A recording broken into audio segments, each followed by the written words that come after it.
Okay, very good evening. இன்னைக்கு வந்து ஸ்பெஷலா ஒரு செஷன் எடுக்க போறேன், டிஃபரெண்டான செஷன். அதே மாதிரி நம்ம கம்பரசர் கடைசியில் பிடிச்சிடலாம்.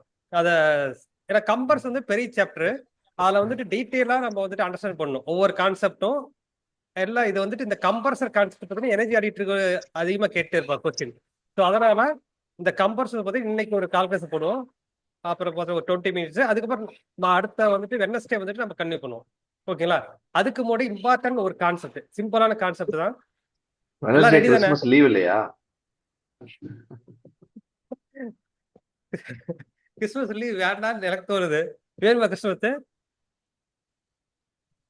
யாரும் வந்து இதுல இருக்கட்டும் சார், கிறிஸ்துமஸுக்கு லீவ் தேவையில்ல. காலேஜ் தான் கிறிஸ்துமஸ். அது இல்ல சார், எங்களுக்கு ஒரே ஒரு நாள் தான் பிஹெச். பப்ளிக் ஹாலிடே எங்களுக்கு ஒரு நாள் தான். நியூ இயர் கூட எனக்கு லீவ் கிடையாது. இப்ப சண்டே நீங்க ஒரு ஹாலிடே தான் உங்களுக்கு. ஓகே, எல்லாம் ஓகே, எல்லாரும் ரெடி தானே? சிம்பிளான கான்செப்ட் தான், ரொம்ப யூஸ்ஃபுல்லா இருக்கும். உங்களை நீங்க அண்டர்ஸ்டாண்ட் பண்ணிக்கீங்க. ஓகே, ஸ்கிரீன் ஷேர் பண்றேன். Okay, with your permission. எல்லாமே உங்களுடைய பர்மிஷன் தான். இது உங்க மைண்ட் செட் டிஃபரெண்டான, உங்க மைண்ட் செட் பொறுத்து. ஓகே, உங்களுடைய நியூ இயர் கோல்ஸ் ஏதாவது இருக்குங்களா? நியூ இயர் கோல்ஸ், உங்க நியூ இயர் கோல்.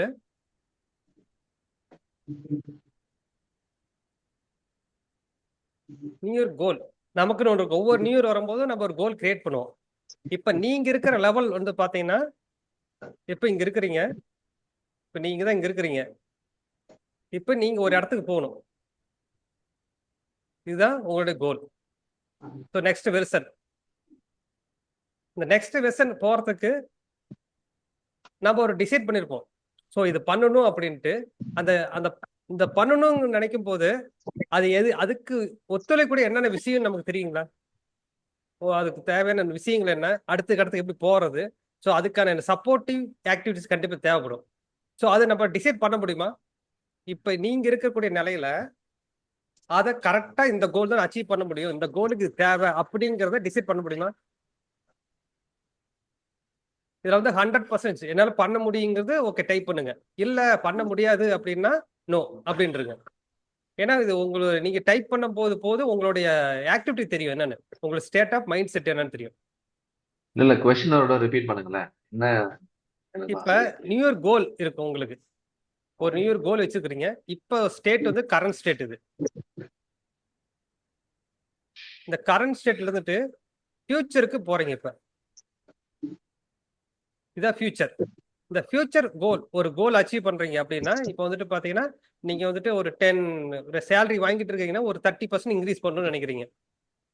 ஸோ அந்த 30% இன்க்ரீஸ் பண்றதுக்கு, இல்லையா ஒரு புதுசா வீடு கட்டுறதுக்கு, ஏதாவது ப்ராடக்ட் வாங்க, ஏதாச்சும் பர்சனல் டெவலப்மெண்ட் எதுவா இருந்தாலும், இப்ப கரண்ட் ஸ்டேட்ல இருந்துட்டு ஃபியூச்சர் ஸ்டேட் நீங்க அதாவது இப்போ 1x 10x மூவ் பண்றீங்க. 1x 10x மூவ் பண்ணணும். ஸோ அதுக்கு கிளியரான மைண்ட் செட் உங்களுக்கு இருக்குமா இப்ப இந்த ஸ்டேஜ்ல?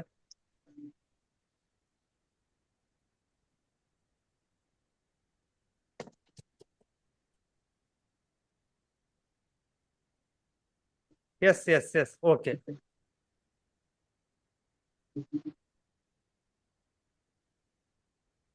இப்ப சிம்பிளா நான் ஒரு கான்செப்ட் சொல்றேன். இப்ப நீங்க உங்க ஸ்டேட் ஆஃப் மைண்ட் செட் புரிஞ்சுக்கீங்க. இப்போ ஒரு லேண்ட் இருக்கு. இப்போ ஒருத்தர் வந்து விவசாயம் பண்ணிட்டு இருக்காரு. இது வந்து பாத்தீங்கன்னா ஃபர்ஸ்ட் வருஷம் பாத்தீங்கன்னா ஒரு மூட்டை நெல் எடுத்துட்டாரு. ஓகேங்களா? இதே லேண்ட் இன்னொருத்தர் வந்து பாத்தீங்கன்னா 2 மூட்டை நெல் எடுக்கிறாரு. அதே லேண்டு தான், ஆனா 2 மூட்டை நெல் எடுக்கிறாரு. இவர் வந்துட்டு ஒரு மூட்டை நெல் எடுக்கிறாரு. சோ இப்ப அவர் வந்து என்ன யோசிப்பாரு? கரெக்டான மைண்ட் செட் இருந்தா, ஸோ அவரோட ஸ்ட்ராட்டஜி என்ன? அவர் 2 மூட்டை நெல் எடுக்கும் போது நம்மளையா ஒரு மூட்டை நெல் எடுக்கிறோம், நம்மளுடைய இது என்ன? நம்ம லேண்ட்ல ஏதாவது ப்ராப்ளம் பண்ணிருக்குமா, இல்லையா கரெக்டான களைக்குள்ளி போட்டோமா, இல்ல பாதி லேண்ட் வந்துட்டு ஆக்சேஷன் கரெக்டா பண்ணிருக்கு, மீதி லேண்ட் வேற ஏதாவது யூஸ் பண்ணிருப்போம், இல்லையா இல்ல நம்ம ஏதாச்சும் அதை கவனிக்க முட்டோமா? அந்த 3 விஷயம் யோசிப்போம் நம்ம கண்டிப்பா. ஒரு 2 மூட்டை எடுக்கிறானே ஒரு மூட்டை தான் எடுக்கிறாரு. சரி, ஒரு மூட்டை எடுக்கிறதுக்கு என்னென்ன ப்ராப்ளம் அனலைஸ் பண்ணுவாரு. ஸோ அப்படி அனலைஸ் பண்ணா அவர் கரெக்டான அண்டர்ஸ்டாண்ட் பண்ணிக்கலாம். என்ன ரீசன்? ஒண்ணு அவர் கவனிக்காம விட்டுருக்கலாம். இதுதான் மெயின் ரீசன். அவர் தான் கவனிக்காம விட்டுருக்கலாம். ஸோ அவருடைய மைண்ட் செட் தான் இது. 100% பார்த்தீங்கன்னா அவருடைய மைண்ட் செட்.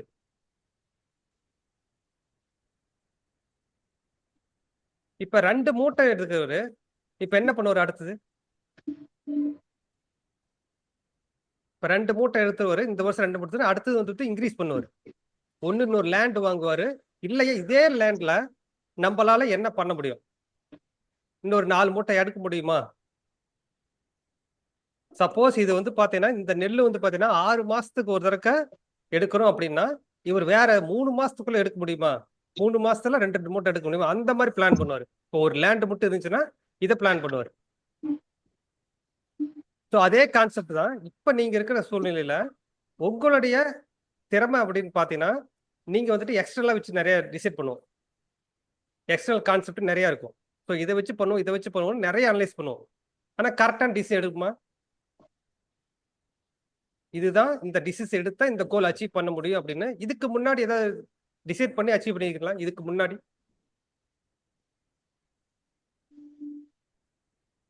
முன்னாடி நம்ம வந்து அச்சீவ் பண்ணிருக்கோம். ஏதாவது இந்த கோல் செட் பண்ணிருப்போம். இந்த கோல் வந்துட்டு 100% அச்சீவ் பண்ணிட்டோமான்னு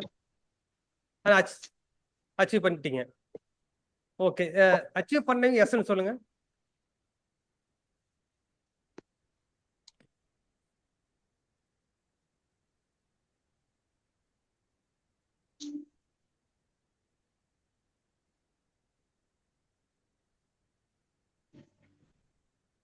எஸ், ஓகே.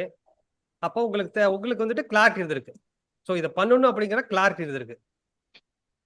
ஓகேங்களா? இது பண்ணணுங்கிற கிளாரிட்டி இருக்கு. அது ஃபியூச்சர்ல வந்து பாத்தீங்கன்னா நீங்க வந்து கிராஜுவலா இன்க்ரீஸ் பண்ணிக்கிறீங்க. இப்போ வந்து கிளாரிட்டிங்கிறது பாத்தீங்கன்னா ஓகே அடுத்த ஸ்டெப் வந்துட்டு உங்களுடைய பொட்டன்சியல் வச்சுதான் அடுத்து மூவ் பண்ணியிருப்பீங்க. இப்ப வந்துட்டு பாத்தீங்கன்னா இந்த பொட்டன்சியல் அப்படின்னா உங்களை வந்துட்டு மந்த்லி வந்து பாத்தீங்கன்னா ஒரு 10,000 வாங்குறீங்கன்னா ஸோ அடுத்த வருஷம் ஒரு 10,000 ஒரு 1000 ரூபாய் இன்க்ரீஸ் பண்ணலாம். 10% இன்க்ரீஸ் பண்ணலாம். அந்த மாதிரி தான் கிராஜுவலா இன்க்ரீஸ் ஆவீங்க. அதே வந்துட்டு என்னால வந்துட்டு ஒரு 100% இன்க்ரீஸ் பண்ண முடியுமா? எக்ஸாக்டா 1 இயர்க்கு அப்புறம் என்னால 100% இன்க்ரீஸ் பண்ண முடியும்.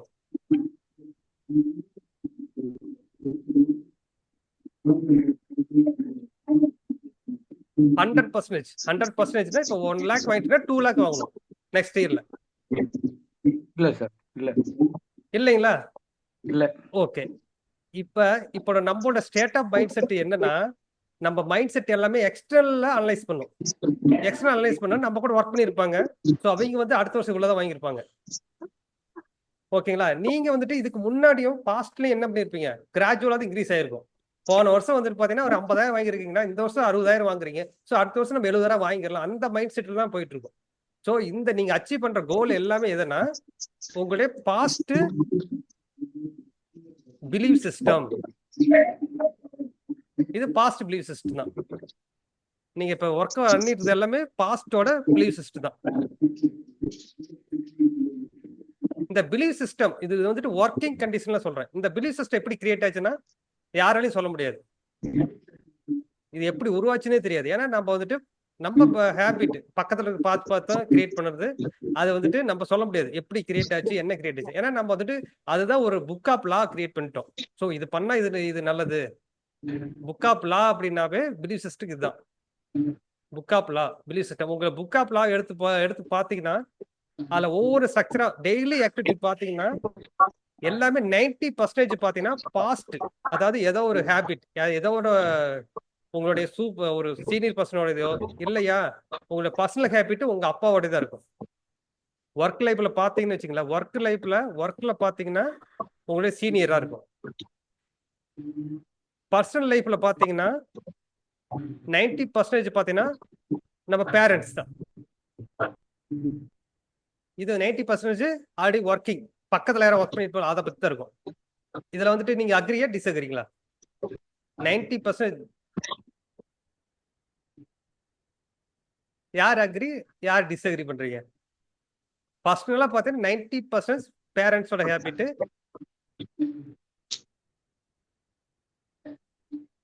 Okay, Karthik disagree. அதுக்கப்புறம்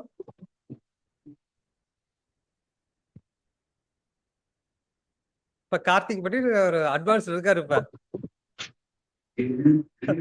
ஓகே,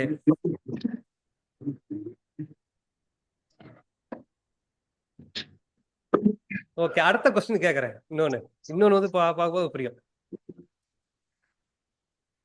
இதுல எத்தனை பேர் வந்து பாத்தீங்கன்னா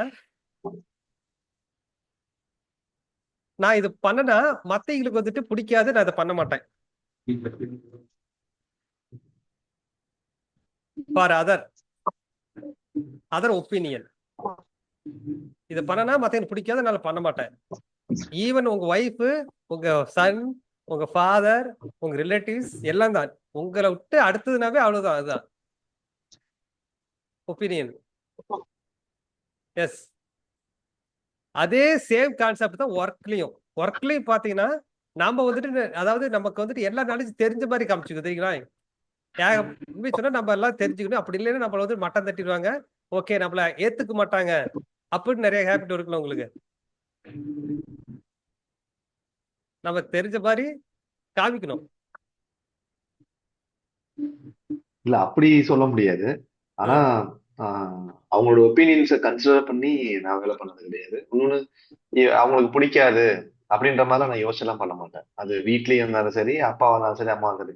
எங்க அப்பா வந்து என் ஒய்ஃப்ட ஃபர்ஸ்ட் கல்யாணம் ஆகி ஃபர்ஸ்ட் சொன்ன அட்வைஸே அந்த பொண்ணுக்கு, அது என் ஒய்ஃபுக்கு சொன்ன அட்வைஸ் என்ன தெரியுங்களா, இவன் எல்லாத்துக்கும் மண்டையாட்டுற மாதிரி இருக்கும், ஆனா அவன் எதுவுமே நான் சொன்னதே கேட்க மாட்டான், அதனால நீயும் சொல்றதை விட்டுரு. இதான் ஃபர்ஸ்ட் அட்வைஸ், என் ஒய்ஃபு சொன்ன அட்வைஸ்.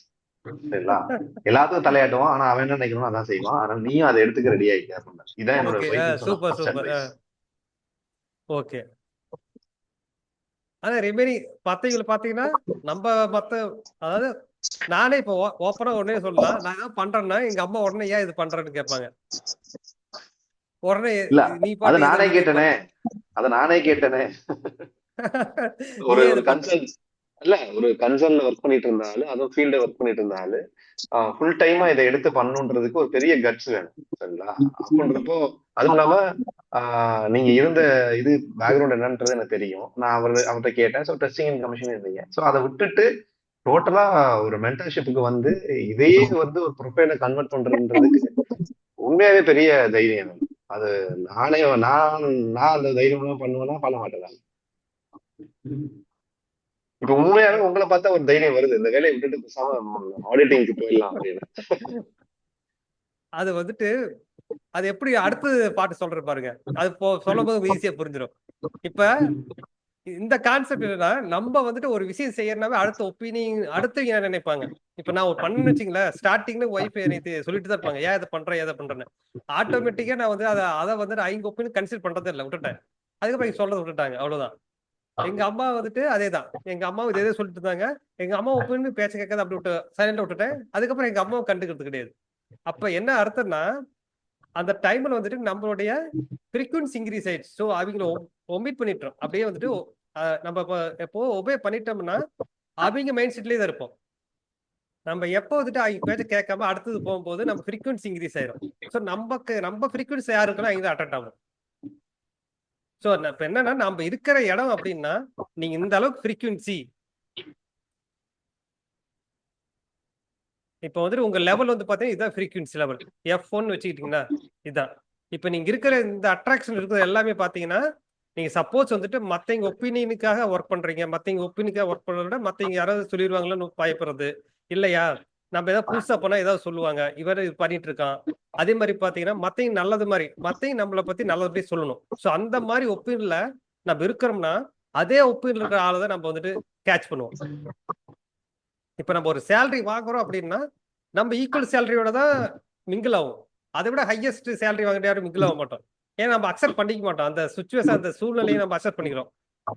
இது அக்ரி பண்றீங்களா?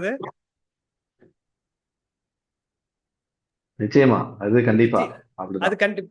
சோ அந்த ஃப்ரீக்வன்சி தான். இப்ப அதுக்கு என்ன ரீசன் அப்படின்னா, நம்மளுடைய மைண்ட் செட்டை விட நம்மளுடைய அந்த எனர்ஜி லெவல் வந்து பாத்தீங்கன்னா நம்ம அக்செப்ட் பண்ணிக்க மாட்டேங்குது இன்க்ரீஸ் ஆகிறதுக்கு.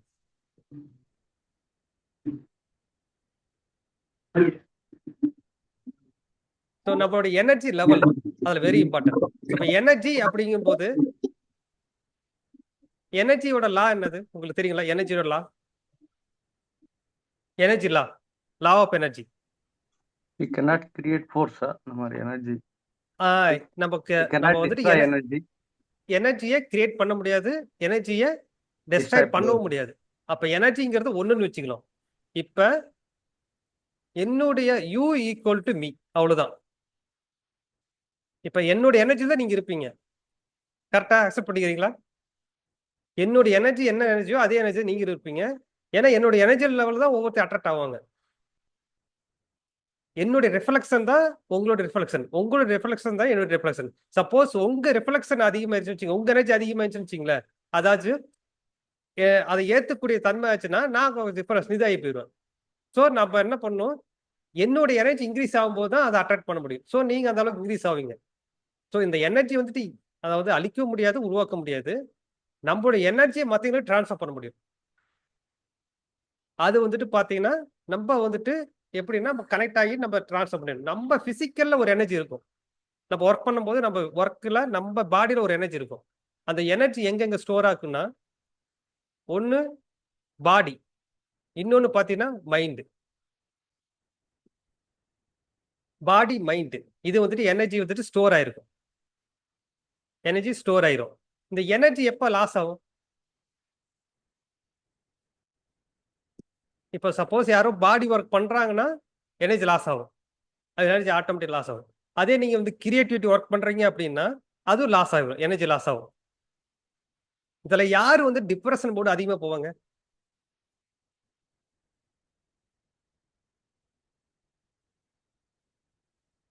இதுல யாரு டிப்ரெஷன் போர்டு அதிகமா போவாங்கன்னா, இப்ப வந்துட்டு மைண்ட்ல ஒர்க் பண்றவங்க.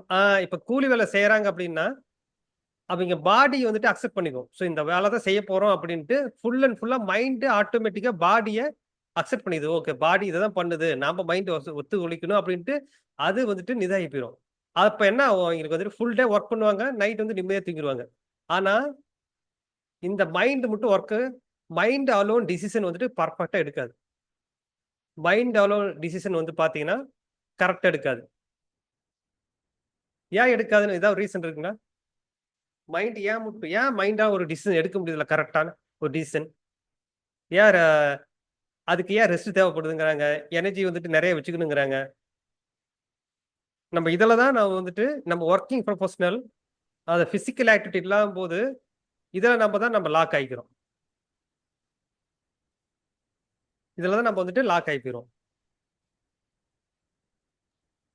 எமோஷனலா இருக்கிறதுனாலயா சார்?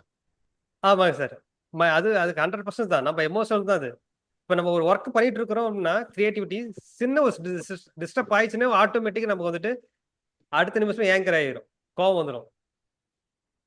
சப்போஸ் நம்ம கீழே இருக்கவங்க பார்த்தா கோவம் வரும், அதே மேல இருக்கவங்க பார்த்தா கோவம் வராது. ஏதாவது வந்துட்டு சொல்ல முடியாத இதில் போயிட்டு அதில் வந்துட்டு என்எக்ஸ்டி ஆகி போயிடும், ஸ்ட்ரெஸ் கிரியேட் ஆகி போயிடும். இப்போ 2 வகை இருக்குது. ஒன்று வந்துட்டு நம்ம கோவத்தை வெளிப்படுத்தும், இல்லைன்னா அதை அடக்கி நமக்கு நாம கொண்டு வந்துடும்.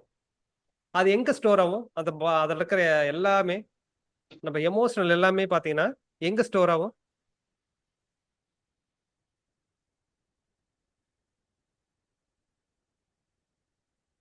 எல்லாமே ஒண்ணும் இல்லை, எல்லாமே பாடியில தான் ஸ்டோர் ஆகும். பாடி மைண்ட்ல ஸ்டோர் ஆகும். அப்படியே அது ஒரு பார்ட்டா தான் இருக்கும், நம்ம கன்வெர்ட் ஆயிரும். அதெல்லாம் என்ன ஆகும், அதெல்லாம் கன்வெர்ட் ஆகி என்ன வரும், ஒன்று டிசீஸ் ஆகி போயிடும்.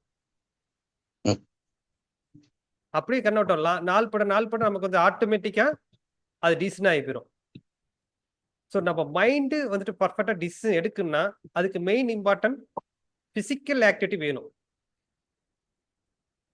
பிசிக்கல் ஆக்டிவிட்டி அப்படின்னா நம்ம ஒரு சின்ன ஒரு பிசிக்கல் ஆக்டிவிட்டி பண்றீங்க,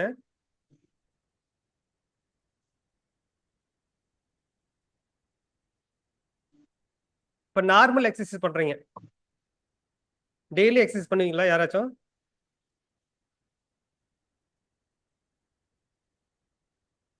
டெய்லி எக்ஸசைஸ் பண்றது இல்ல.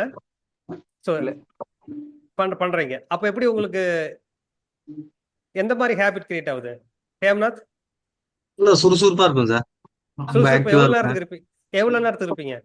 எனக்கு அந்த ஃபுல் டே ஒரு நல்ல ஒரு கான்பிடென்டா இருக்கு. ஃபுல் டே கான்ஃபிடண்டா இருப்பீங்க. கான்பிடென்டா இருக்கு. ஓகே. பாடி எக்ஸசைஸ் பண்ணுறது ஃபுல் டே கான்ஸ்டன்டா இருப்பீங்க. அதாவது எந்த ஒரு டிஸ்டர்பும் இல்லாம கான்ஃபிடண்டா இருப்பீங்களா? ஏதாவது டிஸ்டர்ப் ஆச்சுன்னா என்ன ஆவீங்க? இன்னும் கொஞ்சம் டயர்டா ரொம்ப ஏதாச்சும் சொட்டாச்சுன்னா கொஞ்சம் டயர்டா தவிர மத்தபடி அது ஒரு ரொம்ப நாளா பண்ணிட்டு இருக்கனால அது எனக்கு பிராக்டிஸ் ஆயிடுச்சு. ஒரு பிராக்டிஸ் ஆயிடுச்சு. இருந்தாலும் உங்களுக்கு பிராக்டிஸ் வந்து பாத்தீங்கன்னா ஏதாவது டிஸ்டர்ப் ஆயிடுச்சுன்னா உங்களுக்கு வந்துட்டு எனர்ஜி வந்துட்டு ஆட்டோமேட்டிக்கா எனர்ஜி லாஸ் ஆகுது. நீங்க வந்துட்டு டயர்ட் அவ்வளவுதான். ஆகுனா என்ன அர்த்தம்னா உங்க எனர்ஜி லாஸ் ஆகுது அந்த இடத்துல. அவ்வளவுதான், வேற எதுவும் இருக்கு. வேற எதுவும் இருக்காது. ஃபுல் கான்ஃபிடண்டா இருப்பீங்க. ஏதாவது டிஸ்டர்ப் ஆகுதுன்னா எனர்ஜி லாஸ் ஆகும். அவ்வளவுதான்.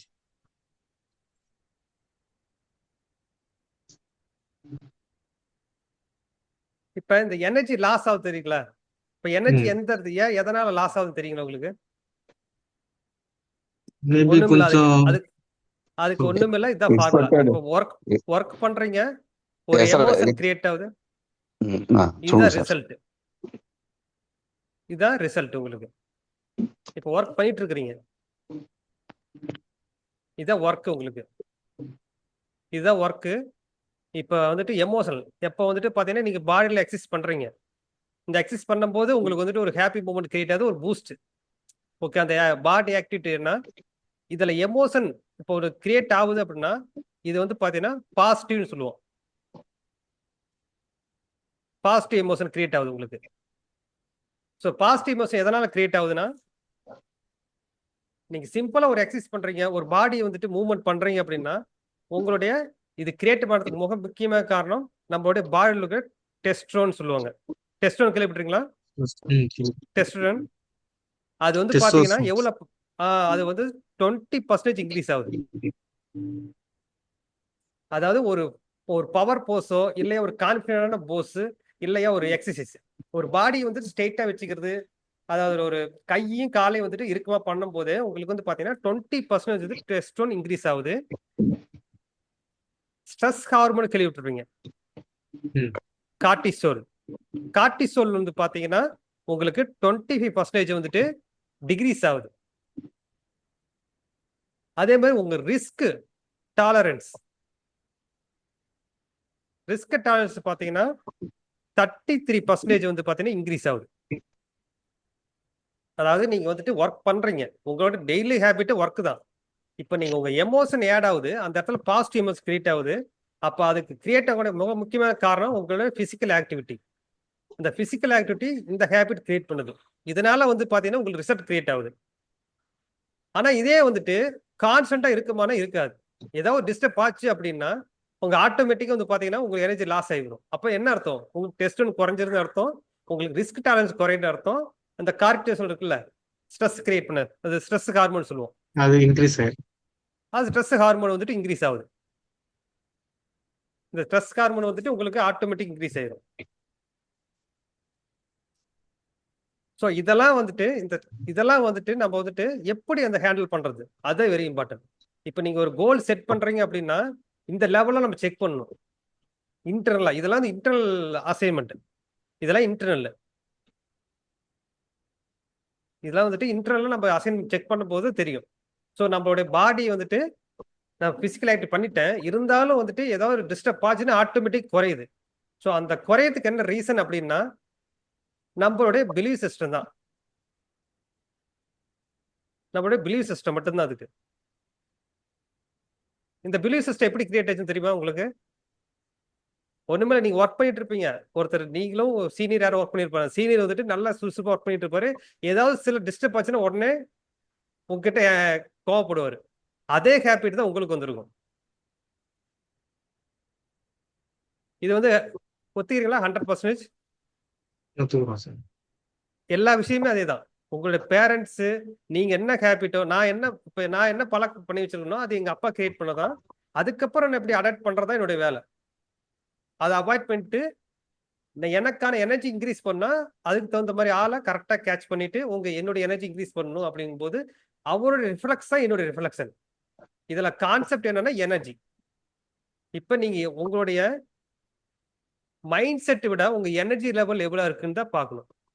எல்லாரும் சொல்றாங்க மைண்ட் செட் விட நம்ம எனர்ஜி லெவல் எப்படி இருக்கு அது இம்பார்ட்டன்ட்.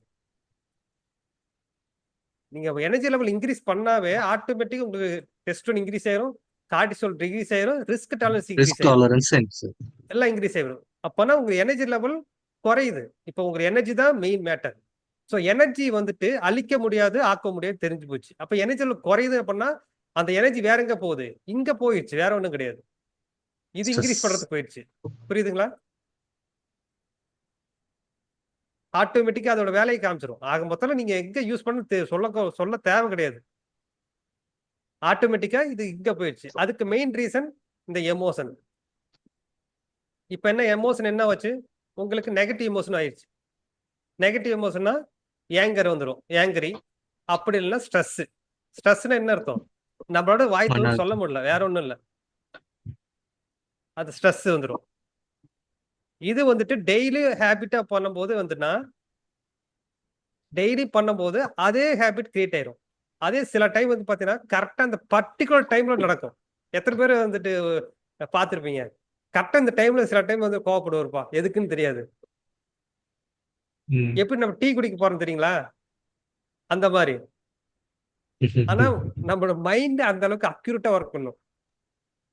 அந்த வேலையை மட்டும் நம்ம ஒரு பழக்கத்தை கரெக்டா வந்துட்டு ஒரு 21 நாளா ஒரு மாசமா ஸ்டார்ட் பண்ணிட்டீங்கன்னா அந்த டைம் அதோட வேலையை கரெக்டா பண்ணிடும். ஆட்டோமேட்டிக்கா ஸ்ட்ரெஸ் ஆகி போயிடும். ஸோ இந்த எமோஷன், இந்த நம்ம கண்ட்ரோல் பண்ணக்கூடிய ஒரே விஷயம் இந்த எமோஷன். அந்த எமோஷனை வந்துட்டு நமக்கு வந்து கண்ட்ரோல் பண்ண முடியாது, ஆனா கன்வெர்ட் பண்ணலாம். அப்ப இது எனர்ஜி தானே இது. எல்லாரும் நினைக்கிறாங்க இப்போ வந்துட்டு எமோஷனை கண்ட்ரோல் பண்ணணும். எமோஷனல்ல நம்ம வந்துட்டு கண்ட்ரோல் பண்ண முடியாது. எமோஷனல்ங்கிறது பாத்தீங்கன்னா ஒரு எனர்ஜி தான் அதுவும். ஸோ எனர்ஜி வந்துட்டு நீங்க வந்துட்டு கன்வெர்ட் பண்ணலாம். இந்த கன்வெர்ட் பண்றது தான் இப்ப உங்க வேலை. இந்த எமோஷனை வந்துட்டு நம்ம கண்ட்ரோல் பண்ணக்கூடாது, நம்ம அதை கன்வெர்ட் பண்ணணும். ஸோ அதை கன்வெர்ட் பண்றதுக்கு ஒண்ணு வந்து பாத்தீங்கன்னா நம்ம சொல்லுவோம் பாடி பிசிக்கல் ஆக்டிவிட்டி பண்ணணும். ஒண்ணு பாடி வந்துட்டு பிசிக்கல் ஆக்டிவிட்டி பண்ணணும். இன்னொன்னு வந்து பாத்தீங்கன்னா மைண்ட். இந்த மைண்ட்ல வந்து பாத்தீங்கன்னா பிசிக்கல் ஆக்டிவிட்டி பண்ணும்போது ஆட்டோமேட்டிக்கா இது கிரியேட் ஆகி போயிடும், இந்த எனர்ஜி வரும். ஆனா இன்னொன்று நம்ம வந்துட்டு ரிச்சுவல் கிரியேட் பண்றது, அதாவது ஸ்பிரிச்சுவல் ரிச்சுவல் கேள்விப்பட்டிருப்போம். நம்ம பார்த்து டெம்பிளுக்கு போகும்போது வச்சுங்களேன், எப்பயாச்சும் டெம்பிளுக்கு போகும்போது அந்த டைம் மட்டும் நல்லா பாசிட்டிவா இருப்போம், போயிட்டு வருவோம். அந்த டைம் மட்டும் நல்லா பாசிட்டிவா இருப்போம். ஓகே பண்ணி முடிச்சுட்டு வந்தது போனா ஆட்டோமேட்டிக்கா அடுத்த ஒரு 2 மணி நேரம் கழிச்சு ஆட்டோமேட்டிக்கா அதே ஸ்டேட் ஆஃப் மைண்ட் செட்டுக்கு போயிடும். ஸோ என்னதான் பாடி ஆக்டிவிட்டி பண்ணாலும் மைண்டு வந்துட்டு உங்களுக்கு இந்த பாசிட்டிவ் மைண்ட் செட் கிரியேட் பண்ணாலும் அதுக்குன்னு ஒரு ரிங்கு, அதுக்குன்னு வந்து பாத்தீங்கன்னா ப்ரொடக்ஷன் வேணும். அந்த ப்ரொடக்ஷன் எதுனா ஒண்ணு வந்துட்டு ஃப்ரம் எங்கிருந்து வந்துச்சு, அதாவது உங்க மைண்ட் அப்படின்னா இது 2 தான் இருக்கு, 2 பாட்டு தான். ஒண்ணு வந்து பாத்தீங்கன்னா ஃப்ரம் ஜென்ரேஷன், உங்க ஃபாதர் இருந்து வந்தது அந்த பிலீவ் சிஸ்டம் 90%. ஓகேங்களா? இன்னொன்னு வந்து பாத்தீங்கன்னா மீதி இருக்க 10% நீங்களே பார்த்து எக்ஸ்டர்னலா பார்த்து கிரியேட் பண்ணது. இதை வந்துட்டு பிரேக் பண்ணும். இந்த belief system, book of belief சிஸ்டத்தை வந்துட்டு நீங்க பிரேக் பண்ணும். என்ன பிலீவ் பண்ணணும்? புக் ஆஃப் லான்னு சொல்லலாம். அதுக்கு book of law belief system. Belief system தான் நீங்க பிரேக் பண்ணணும். அந்த பிரேக் பண்றதுக்கு இது 2க்கு ஒரு ப்ரொடக்ஷன் கிரியேட் பண்ணா உங்களுக்குன்னு தனியா ஒரு ரிச்சுவல் சிஸ்டம் கிரியேட் பண்ணும்.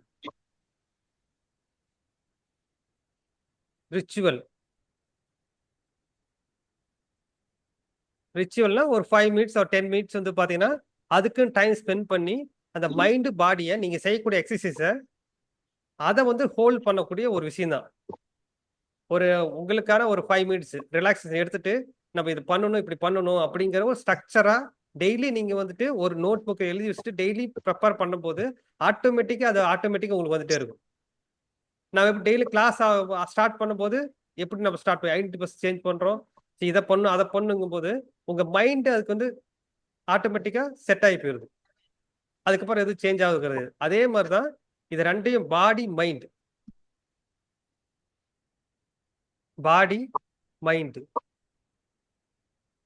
இது 2யும் ப்ரொடக்ட் பண்றது வந்து பாத்தீங்கன்னா ஸ்பிரிச்சுவல் ரிச்சுவல். இந்த ஸ்பிரிச்சுவல் ரிசர்ச் சிஸ்டம் தான். இது என்ன பண்ணுன்னா நம்ம ஓல்டு புக் ஆஃப் லா, அதாவது 90% நம்ம கிரியேட் பண்ணியிருப்போம். இது பண்ணனா இதுதான் நம்மளோட பிலீவ் சிஸ்டம், இது பண்ணதான் இது கரெக்ட் அப்படிங்கிறத நீங்க அப்படி 90% இந்த 90% ஓல்டுல இருந்துட்டு 100% தான் கன்வெர்ட் பண்ணுது. இது இல்ல, இதுதான் இது அப்படின்ட்டு நீங்க எது இதெல்லாம் கரெக்ட், எது இதெல்லாம் தப்பு, எது கரெக்ட், எது தப்பு நிறைய நோட் பண்ணி வச்சிருப்பீங்க. இது பண்ண நல்லது, இது பண்ணனா கெட்டது அப்படின்னு கிரியேட் பண்ணி வச்சிருப்பீங்க. ஸோ அதெல்லாம் அப்படி மாத்தணும். இதெல்லாம் ரைட்டுன்னு நினைப்பீங்க, அதை மாத்திட்டு அதுக்கு தகுந்த வேற எதுவும் கிரியேட் பண்ணணும். அதை வந்துட்டு நம்ம ஸ்டெப் பை ஸ்டெப்பாக தான் பண்ண முடியும். அதுக்கு மெயின் இம்பார்ட்டன்ட் உங்களோட எனர்ஜி தான் வேணும். ஸோ இப்போ இருக்கிற எனர்ஜியில் அதை சேஞ்ச் பண்ண முடியுமா? சேஞ்ச் பண்ண முடியாது. அந்த எனர்ஜி வந்துட்டு நீங்க ஃபர்ஸ்ட் வந்துட்டு அடாப்ட் பண்ணணும். அந்த எனர்ஜி அடாப்ட் பண்ணக்கூடிய ஒரே விஷயம் அப்படின்னா எனர்ஜி அடாப்ட் ஃபர்ஸ்ட் ஸ்டார்டிங் இனிஷியல கிரியேட் பண்ணக்கூடிய ஒரே ஒன்று தான், ஒன்று பாடி மூவ்மெண்ட். பாடி மூவ்மெண்ட் அதாவது மெயின் இம்பார்ட்டன்ட் உங்களுடைய போஸ் தான். அதாவது சூப்பர்மேன் போஸ் மாதிரி சொல்லலாம். Superman pose plus your voice. புரியுதுங்களா? சூப்பர்மேன் போஸ் பிளஸ் உங்களோட வாய்ஸ். அந்த வாய்ஸ் மட்டும்தான் உங்களோட எனர்ஜியை என்ன பண்ணுன்னா நீங்க வந்துட்டு 1x இருந்துட்டு 10x கிரியேட் பண்ணும். நீங்க சிம்பிளா ஒரு எக்ஸசைஸ் பண்ணும்போது அது கிரியேட் ஆகாது. சிம்பிளா ஒரு எக்ஸசைஸ் பண்றீங்கன்னா அந்த எக்ஸசைஸ் வந்து உங்களுக்கு வந்துட்டு 1x 10x வராது. ஆனா உங்களோட மைண்ட் செட் கிரியேட் பண்ணும். ஆனா அந்த 10x கிரியேட் பண்றதுக்கு உங்களுடைய சூப்பர் ஹியூமன், அதாவது பிளஸ் வாய்ஸ் பிளஸ் பாடி மாடுலேஷன். பாடி வந்துட்டு நீங்க எனர்ஜியா இருக்கிறத காமிக்கிறதுக்கு மாடுலேஷன் கிரியேட் பண்ணணும். நம்ம பாடி எனர்ஜி மாடுலேஷன் பண்றதுக்கு கிரியேட் பண்ணும். அப்படி கிரியேட் பண்ணும்போது உங்க எனர்ஜி ஆட்டோமேட்டிக் கிரியேட் ஆகும். அந்த எனர்ஜியை ஹோல்ட் பண்றதுக்கு நீங்க என்ன பண்ண போறீங்க? 10x எனர்ஜி ஹோல்ட் பண்றதுக்கு தான் இந்த ரிச்சுவல் கிரியேட் பண்றீங்க. இந்த ரிச்சுவல் கிரியேட் பண்றீங்க. ஸோ அப்போ ஆட்டோமேட்டிக் என்ன ஆகும்? நீங்க எது வந்துட்டு தப்பா நினைச்சிட்டு இருக்கீங்களோ அதெல்லாம் ரைட்டா மாறும். இப்போ உங்க எனர்ஜி வந்துட்டு எப்படி வந்துட்டு நீங்க வந்துட்டு வீட்டுல வந்துட்டு அது எப்படின்னா கை தூக்கிட்டு எஸ் அப்படின்பீங்க, இல்ல குதிக்கிறது, ஒரு வின் பண்ணிட்டா ஒரு ஒரு ஹாப்பினஸ் கிரியேட் ஆகும்ல. அந்த ஹாப்பி மூமெண்ட்டை ஆட்டோமேட்டிக் கிரியேட் பண்ணும்போது உங்க வீட்டுல இருக்கவங்களே சந்தோஷப்படுவாங்க. சில டைம் அது குழந்தைய பார்த்தாங்கன்னா புதுசா இருக்கு அப்படின்ட்டு அவங்க என்ஜாய் பண்ணுவாங்க. நல்லா பண்ணும்போது குழந்தைங்க வந்து ஜாலியாக என்ஜாய் பண்ணுவாங்க, விளையாடுங்க கூட. அந்த மாதிரி நம்ம சில விஷயம் பண்ணும்போது ஆட்டோமேட்டிக்கா நம்ம எனர்ஜி கிரியேட் ஆகும். அந்த எனர்ஜி வந்துட்டு கிரியேட் பண்றதுக்கு அந்த செகண்ட்ல இருக்கும், கிரியேட் ஆகும். ஒரு 10 மினிட்ஸ் இருக்கும். அதை ஹோல்ட் பண்றதுக்கு இந்த ரிச்சுவல் வேணும். அது ஏன் ரிச்சுவல்னா அது மைண்டுக்கு. அந்த மைண்ட் என்ன பண்ணும்? ஓகே, இந்த எனர்ஜி நான் வந்துட்டு 24 hours ஹோல்டு பண்ணி வைக்கணும். அப்ப 24 hours ஹோல்டு பண்ணி வைக்கணும்னா அதுக்கு ரிச்சுவல் வேணும். அப்பதான் நீங்க வந்துட்டு ஒரு கோல் கிரியேட் பண்ணும்போது நீங்க 1xங்கிறது பாத்தீங்கன்னா 2x ஆகுது, 10x போகும். இப்ப அப்படி என்ன அர்த்தம்? இப்ப இந்த எனர்ஜியில நீங்க வந்து ஹோல்ட் பண்ணி அந்த கோல் கிரியேட் பண்ணீங்கன்னா ஓகே, அடுத்து இதை அச்சீவ் பண்ண முடியுங்கிற ஒரு கான்ஃபிடன்ஸ் கிரியேட் ஆகும்.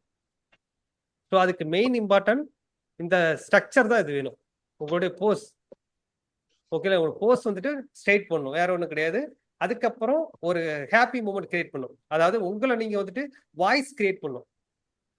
எப்படி கத்துறாங்க, ஒரு வின்னிங் மூமெண்ட் வந்துச்சுன்னா எப்படி கத்துறாங்க, எப்படி பண்றாங்க அப்படிங்கும் போது ஆட்டோமேட்டிக்கா அந்த வாய்ஸ் தான் உங்களோட எனர்ஜி இன்னும் கிரியேட் பண்ணும். ஸோ எனர்ஜி ஏன் அந்த அளவுக்கு கிரியேட் பண்ணுது, வாய்ஸுக்கு அந்த அளவுக்கு கான்ஃபிடென்ட் இருக்கு அப்படின்னா, நம்ம வாய்ஸ் எப்ப எந்த அளவுக்கு பேசும்போது, இப்ப குழந்தையில எப்படி பேசுவீங்க? சத்தம் போட்டு பேசுவீங்க. அப்ப ஏதாவது ஃபியர் தெரியும் உங்களுக்கு? எதுவுமே தெரியாது. அப்ப கொஞ்சம் கொஞ்சம் பெருசாகும் போது நம்ம வாய்ஸ் ரொம்ப அதிகமாச்சுன்னா மற்றவங்க பார்ப்பாங்கிற ஒரு ஃபீலிங் கிரியேட் ஆகும், மற்ற என்ன சொல்லுவாங்கன்னு கிரியேட் ஆகும். ஸோ அதெல்லாம் டோட்டலா அவாய்ட் பண்ணும். இப்போ நேச்சுரலா நம்ம எப்படி இருக்குனுங்கிறத நம்ம வாய்ஸ் தான் டிசைட் பண்ணுது. இது எத்தனை பேர் அக்செப்ட் பண்ணிக்கிறீங்க? நீங்க நேச்சுரலா இருக்கிறத எது கிரியேட் பண்ணுதுன்னா உங்களோட வாய்ஸ் தான். அந்த வாய்ஸ் தான் கிரியேட் பண்ணுது. ஸோ அந்த வாய்ஸ் கிரியேட் பண்ணணும். நமக்கு அந்த வாய்ஸை வந்துட்டு நல்லா கிரியேட் பண்ணும் போது மட்டும்தான் உங்களுக்கு ஆட்டோமேட்டிக்கா பிசிக்கல் மூவ்மெண்ட் ஒரு கான்ஃபிடென்ட்டா கிரியேட் பண்ணும். அதாவது நீங்க பாக்குறத வேற விதம் பார்ப்பீங்கன்னு வச்சுங்களேன். அந்த வாய்ஸ் கிரியேட் பண்ணா, அந்த வாய்ஸ் கிரியேட் பண்றதுக்கு நம்ம கிரியேட் பண்ணக்கூடிய எல்லாமே பாசிட்டிவ் வேர்டா தான் இருக்கணும். நம்ம யூஸ் பண்றது வேர்ட்ஸ் எல்லாமே பாசிட்டிவ் வேர்ட்ஸ் தான். ஸோ ஒரு சக்சஸ் கிரியேட் வச்சா ஒரு என்ஜாய் பண்றது, ஸோ ரொம்ப எனர்ஜெட்டிக்கா இருக்கிறது, அதுக்கப்புறம் இதை ரிச்சுவல் ஃபாலோ பண்றது, அந்த ஃபாலோ பண்ணும்போது ஆட்டோமேட்டிக்கா உங்களுக்கு எல்லாமே அலைன் ஆயிரும். அதை வந்துட்டு ஹோல்ட் பண்ணும் அப்படியே. அந்த 24 ஹவர்ஸ் வந்து பாத்தீங்கன்னா அதை 100% அப்படி ஹோல்ட் பண்ணும். இது வந்துட்டு ஒரு 30 டேஸ் 20 டேஸ் தான். அது நான் கரெக்டாக டெஸ்ட் பண்ணாங்க. என் ஃப்ரெண்டுக்கு தான், க்ளோஸ் ஃப்ரெண்டு தான். அது வந்துட்டு பார்த்து நான் சொன்னேன், ஒரு கடை வச்சிருந்தாரு. அவர் கடை க்ளோஸ் பண்ணிட்டு வேற இடத்துக்கு போகலாம் முடிவு பண்ணாரு. நான் அவரை மீட் பண்ணிட்டு சரிப்பா ஓகே நம்ம 20 டேஸ் ட்ரை பண்ணி பார்ப்போம், ஒரு 14 டேஸ் அப்படின்ட்டு டெய்லியும் காலையில இந்த மாதிரி நிறைய ஒரு இது பண்றது, வாய்ஸ் கிரியேட் பண்றது, ஒரு இது பாசிட்டிவ் 100% பாசிட்டிவ் கிரியேட் பண்றது, பாசிட்டிவ் அவனோட வீடியோ பண்ண சொல்றது.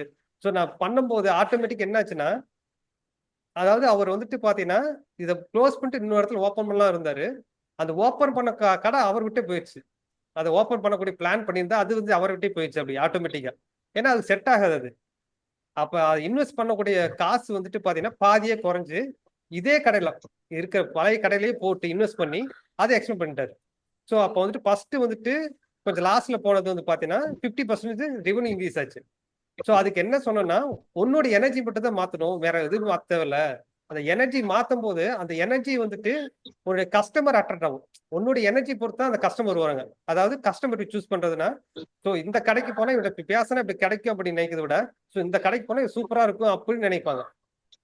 ஸோ அந்த மாதிரி உன்னோட எனர்ஜி சேஞ்ச் பண்ண ஆட்டோமேட்டிக்கா அந்த கஸ்டமர் வர்றது சேஞ்ச் ஆகும். ஸோ ஆட்டோமேட்டிக் உங்க எனர்ஜிக்கு தகுந்த மாதிரி வருவாங்க அப்படின்னு. அதே மாதிரி அவன் டெய்லியும் ஒரு கன்வியூஸா விடுறதே இல்லைன்னு வச்சுங்களேன், பண்ண ஆட்டோமேட்டிக்கா அவன் எனர்ஜி டோட்டலா சேஞ்ச் ஆச்சு, மைண்ட் செட் சேஞ்ச் ஆச்சு. இப்போ வந்து பார்த்தீங்கன்னா கடை வந்துட்டு அவனுக்கு தோணும், ஸோ இது நமக்கு செட் ஆகாதுங்கும் போது அது வந்துட்டு ஃபர்ஸ்ட் முன்னாடி முடிவு எடுத்து எல்லாமே எக்ஸ்டர்னலா முடிவு எடுத்தான். இப்ப முடிவு எடுக்கிறது எல்லாமே அவனுடைய பாசிட்டிவ் மைண்ட் செட்ல முடிவு எடுக்கிறது. ஸோ அந்த எனர்ஜி வச்சு முடிவு எடுக்கும் போது இருக்கிற இடத்துல டெவலப் பண்ணிக்கலான்ட்டு அதை அப்படி டெவலப் பண்ணலாம். பாத்தீங்கன்னா அது ரெவன்யூ ஆச்சு. இப்போ அதில் இருந்துட்டு அவன் டெவலப் பண்ணலாம். ஸோ நம்ம வந்துட்டு எக்ஸ்ட்ரா நிறைய திங்க் பண்ணிட்டு இருக்கோம். மற்றவங்க ஒரு பண்றாங்கன்னா, ஒரு பிசினஸ் பண்றாங்க டிஃப்ரெண்டா பண்றாங்கன்னா உடனே அதை வந்து நம்ம ட்ரை பண்ணணும், நிறைய ட்ரை பண்ணுவோம். ஸோ அது வந்துட்டு நம்ம பாடி வந்துட்டு ஓகே, ஆனா மைண்ட் அக்செப்ட் பண்ணிக்காது. ஸோ மைண்ட் அக்செப்ட் பண்ணா நம்ம இன்டர்னலா நம்ம வந்துட்டு நம்மளோட எனர்ஜி வந்துட்டு அக்செப்ட் பண்ணி கிடையாது. ஸோ அதுக்கு தேவையான இது வந்துட்டு எனர்ஜி இன்க்ரீஸ் பண்ணணும். இப்போ வந்துட்டு இப்போ உங்களோட பிலீவ் சிஸ்டம் தான், உங்களோட 90% பிலீவ் சிஸ்டம் உங்க சன்னோட பிலீவ் சிஸ்டமா இருக்கும். நீங்க 100% இருக்குன்னா உங்க 90% பிலீவ் சிஸ்டம் தான் உங்க சன்னோட பிலீவ் சிஸ்டம் இருக்கும். இது எத்தனை பேர் ஒத்துக்கிறீங்க? அப்பா என்ன சொல்றாரோ அதுதான். ஓகே, அப்பாவுக்கு இது பிடிக்கும், அப்போ உங்களுக்கு கேட்டாலும் எல்லாம் அப்பா இது பண்ணுவாரு, இது பண்ண மாட்டாரு, பிடிக்கும் பிடிக்குமாது எல்லா டீட்டெயிலும் தெரியும். இப்ப அதே வந்துட்டு உங்க சன்னும் அடுத்த ஜென்ரேஷன் கண்டினியூ பண்ணணுமா, இல்ல உங்க எனர்ஜி இன்க்ரீஸ் பண்ணிட்டு உங்க எனர்ஜியில 90% அந்த பையன் உங்க சன்னுக்கு வேணுமா? உங்க சன்னுக்கோ யாருக்கும் வந்து சரி, குடும்பத்துல யாராச்சும் உங்க எனர்ஜி வந்துட்டு இன்க்ரீஸ் பண்ண போறீங்க, ஆட்டோமேட்டிக்கா இங்க அடாப்ட் பண்ண போறாங்க. அந்த எனர்ஜி கேப்சர் பண்ண போறாங்க. அதாவது நீங்க பாக்குற உலகத்தை டிஃப்ரெண்டா பார்க்க போறீங்க. அதாவது நீங்க பார்த்த உலகம் வேறப்ப இதுக்கு மேல பாக்குற உலகம் வேற மாதிரி இருக்கும். அந்த உலகம் எப்படி கிரியேட் ஆச்சு அப்படின்னா, உங்களுடைய வாய்ஸ் மாடுலேஷன், வாய்ஸ் நல்லா வந்துட்டு ஒரு பிசிக்கல் ஆக்டிவிட்டிஸ், ஒரு பவர் போஸ் மாதிரி கொடுக்கறது. ஒரு நான் அதாவது நீ நினைப்பீங்க நல்லா குதிக்கணும், சந்தோஷமா இருக்கணும், அது நிறைய தோணும் நமக்கு. அது ஆக்சுவலா மைண்டுக்கு வந்துட்டு அக்செப்ட் பண்ணக்கூடிய ஒரு விஷயம் தான் அது. இப்ப நீங்க ஒரு இடத்துக்கு போகணும், ஒரு குசியா இருக்குன்னு நினைக்கிறீங்கன்னா என்ஜாய் பண்ணணும், கை காலை தூக்கி விளையாடணும் அப்படின்னு தோணும். உங்களுக்கு தோணுங்களா? எத்தனை பேர் தோணி இருக்கும்? ஆனா அது பண்ண முடியாது. அது அதே விஷயத்த வந்து வீட்லயும் பண்ண முடியாது. அப்ப அதுக்கு வந்துட்டு என்ஜாய்மெண்டோட ஒரு எனர்ஜி வெளிப்பாட்டக்கூடிய ஒரு விஷயம் வேணும். அந்த எனர்ஜி வெளிப்பாட்டக்கூடிய விஷயம் இல்லாதனாலதான் நம்மளுடைய எனர்ஜி வந்துட்டு நம்மளே சப்ரஸ் பண்ணிட்டு நமக்கு கூடி இருக்கக்கூடிய ஒரே மைண்ட் செட்லயே போறது. ஓகேங்களா? இதுக்கு வந்துட்டு நான் என்ன சொல்லணும்னா, அது எப்படி எனர்ஜி இன்க்ரீஸ் பண்ணணும் அப்படின்னா, ஒரு பவர் போஸ், சிம்பிளான ஒரு பவர் போஸ். ஓகேங்களா? அது வந்துட்டு பாத்தீங்கன்னா கரண்ட் லெவல்ல உங்களுக்கு எனர்ஜி இன்க்ரீஸ் பண்ணும்.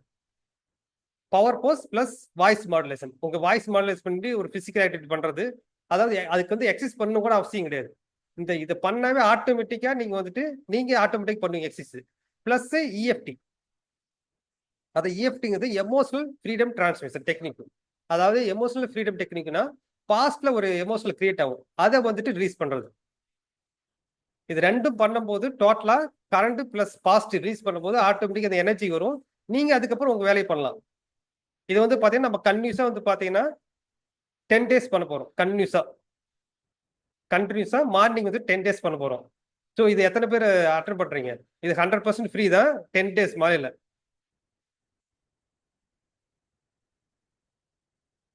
என்ன டைம் சார்? 5:45 to 6, 15 minutes. அது ட்ரை வந்துட்டு பண்றேன் ரிஸ்க் கண்டிப்பா. டாலரன்ஸ். இல்ல அது மெயின் இம்பார்ட்டன் வந்துட்டு ரிஸ்க் டாலரன்ஸ். ரிஸ்க் எடுக்கணும், வேற ஒன்றும் கிடையாது. நீங்க வந்துட்டு அது ரிஸ்க் எடுக்கணும். அதாவது நீங்க இன்னைக்கு இப்ப இருக்கிறீங்க அப்படி கிடையாது. இப்ப இருந்து அடுத்த லெவலுக்கு போக போறீங்க. அதுக்கு நீங்க வந்து ரிஸ்க் எடுக்கணும். 100, அதாவது இப்போ வந்துட்டு 1x இருக்கீங்கன்னா 10x மாறும். அப்ப 10x சேஞ்ச் ஆகும்போது ஆட்டோமேட்டிக் 100x மாறிடலாம். ஓகேங்களா? அதுக்கு தேவை ஒரே ஒரு இதான், ரிஸ்க் மட்டும் தான் எடுக்கணும். அதுக்கு என்னன்னா நமக்கு இருக்கக்கூடிய ஒரே டைம் தான், காலைல எந்திரிக்க முடியும். ஆனா என்ன, நம்ம வந்துட்டு 6:30 7 o'clock எந்திரிப்போம். இப்போ கொஞ்சம் முன்னாடி எந்திரிக்கணும். மைக் டைசன் சொல்லியிருப்பேன் எனக்கு ஆல்ரெடி. நீங்க 4 மணிக்கு எந்திரிச்சு ஓடிட்டு இருக்கிறீங்க அப்படின்னா, இல்ல என் ஆப்போனண்ட் வந்துட்டு 5:30க்கு எந்திரிச்சு ஓடிட்டு இருப்பான், அதுக்கு முன்னாடி நான் எந்திரிச்சு ஓடணும். அந்த கான்செப்ட் தான், வேற ஒண்ணும் இல்லை. எதுக்கு முன்னாடி எந்திரிக்கிறேன்னா, நம்ம நீ வந்துட்டு நேத்து ஆளு யாரு? நம்மளுடைய ஆப்போனண்ட். இப்ப அவன் ஜெயிக்க விடக்கூடாது இல்ல. சோ அதுக்கு முன்னாடி நம்ம எந்திரிச்சு நம்ம ப்ரூவ் பண்றதுதான். அந்த டைமிங்கிறது வெரி இம்பார்ட்டன்ட். அதே மாதிரி சில பேர் வந்து நினைப்பாங்க, எந்திரிச்ச உடனே பல்லு விளக்கணும், உடல் கழிவு அதெல்லாம் போகணும் அப்படி யோசிச்சுட்டு இருப்பாங்க. அது வந்து யோசிக்கணும் அவசியம் கிடையாது. ஆட்டோமேட்டிக் எழுந்துச்சு. இப்போ 5:40 தான் எந்திரிக்கணும், 5:40 அட்டன் பண்ணிட்டு அதுக்கப்புறம் ஆட்டோமேட்டிக் போகலாம். அதெல்லாம் ஒரு பிரச்சனையும் இல்லை. இது பண்றதுக்கு இதெல்லாம் தேவைங்கிறது முக்கியம் கிடையாது. எது பண்ணாலும் நமக்கு செட் ஆகுதா அதுதான் கரெக்ட். இப்ப இது வரைக்கும் உங்களுக்கு செட் ஆகுதுன்னா உங்களுக்கு கரெக்டா தான் இருந்திருக்கும். ஓகே, இது எனக்கு செட் ஆயிடுச்சு அப்படின்னு இருப்பீங்க. ஸோ இது செட் ஆச்சு, இது கரெக்ட். இதுக்கப்புறம் சேஞ்ச் ஆகுது எல்லாமே நமக்கு செட் ஆகும், புதுசா செட் ஆகுது. ஸோ அப்படிங்கிறது புதுசா எது செட் ஆகுது அது கரெக்டா பண்ணிக்க வேண்டியதுதான். இப்போ நீங்க பண்ண ஆட்டோமேட்டிக்கா 5:40ங்கிறது நீங்க 5:30 எழுந்திருப்பீங்க. அதுக்கப்புறம் இன்னும் எனர்ஜெட்டிக் எழுந்திருப்பீங்க. ஸோ டோட்டலா வந்து பாத்தீங்கன்னா உங்களோட எனர்ஜியை வந்துட்டு டிரான்ஸ்ஃபர் பண்றது. இதுல எனர்ஜி வந்துட்டு அதை வந்துட்டு டெஸ்ட்ராய் பண்ண முடியாது, எதையும் கிரியேட் பண்ண முடியாது. அந்த எனர்ஜி தேவையில்லாம ஒரு இடத்துக்கு போறது, இன்னொரு இடத்துக்கு பார்த்து போறோம். அதை வந்துட்டு ஹோல்டு பண்றதுக்கு 24 ஹவர்ஸுக்கு நம்ம ஹோல்ட் பண்றதுக்கு இது பண்ண போறோம், ரிச்சுவல் பண்ண போறோம். வேற ஒண்ணுமே இல்லை இதுல.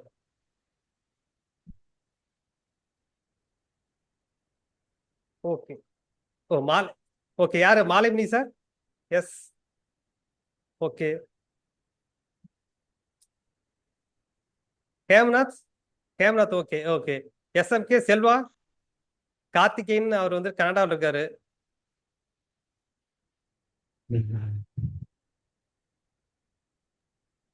ஓகே, சரி நாளைக்கு காலைல நம்ம ஸ்டார்ட் பண்ணிடலாம். ஓகேங்களா? நான் டைமிங் அனுப்பிவிட்றேன் 5:45க்கு. ஓகே, கார்த்திகேயன் நீங்களும் ஜாயின் பண்றீங்களா? ஓகே கார்த்திகேயன், நான் லிங்க் ஷேர் பண்றேன் உங்களுக்கு. ஓகே, நாளைக்கு வந்துட்டு டிஃப்ரெண்ட், இந்த ஒரு ஆங்கிள் பார்த்துருப்பீங்க, வேற ஒரு டிஃப்ரெண்ட் ஆங்கிள் பார்க்கலாம் நாளைக்கு. பார்த்துருவோம். ஓகே ஓகேங்க sir. Okay sir. Okay Ranganathan sir. Okay, thank you sir, thank you very much sir. சரி ஓகே, நம்ம இப்போ வந்து கிளாஸ் ஸ்டார்ட் பண்ணிடலாம்.